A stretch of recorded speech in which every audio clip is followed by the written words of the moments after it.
টাকা এমন একটা জিনিস যেটা পাওয়ার জন্য মানুষ নিজের জীবনটা উজাড় করে দেয়। মানুষ বলে যে টাকায় সব কিছু হয় না, কিন্তু সত্য তো এটাই যে বর্তমানে টাকা ছাড়া মানুষের কোনো অস্তিত্ব নেই। হাসপাতালে অসুস্থ মানুষটা জীবনে বাঁচা মরার সাথে লড়াই করে চলেছে, কিন্তু ডাক্তারের প্রথম কথা হলো যে আগে টাকা জমা করুন, তারপর চিকিৎসা হবে। স্কুলে পড়লে টাকা, কলেজে শিক্ষা নিতে গেলেও টাকা, আর চাকরিতে সম্মান টাকার কাছে হার মেনে যায়। কোথাও গেলে টাকাটা সবার আগে দরকার হয়। টাকা থাকলে মানুষ মানুষ ভাবে, টাকা ছাড়া মানুষটা যতই সহজ সরল ভালো মানুষ হোক না কেন, সমাজ সে মানুষটাকে অবহেলা করতে শুরু করে।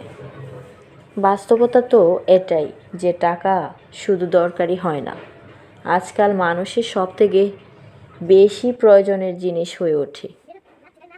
টাকা আছে যার, সেই সব থেকে সম্মানী ব্যক্তি এবং সম্মানের যোগ্য। আর যার কাছে টাকা নেই, তার সত্যগুলো খুব সহজে মিথ্যে বানিয়ে দেয়া যায়।